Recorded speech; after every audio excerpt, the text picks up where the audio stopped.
vogliamo rendere omaggio come città, come provincia a Paolo, quindi oggi con questa Camera Ardente e domani con un funerale che purtroppo le regole Covid che impongono che venga fatto con determinate modalità di messa in sicurezza e quindi sarà purtroppo ristretto. Un campione unico che peraltro non faceva pesare a nessuno il fatto di essere un campione, una persona semplicissima, riservata, che però non negava a nessuno un sorriso, anche un momento di compagnia, di bere un caffè, ovunque tu lo trovassi lui si fermava e chiacchierava, quindi una persona amabile, perdiamo tanto secondo me.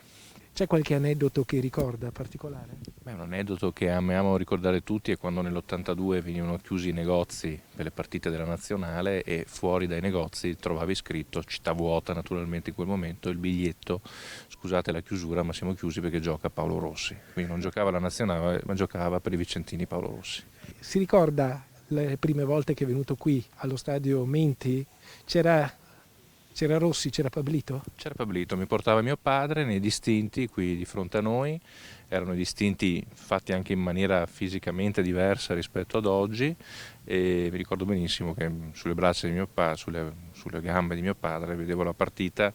e avevo pochi anni e quindi i ricordi sono sfumati naturalmente, però ricordo tanta gente, quindi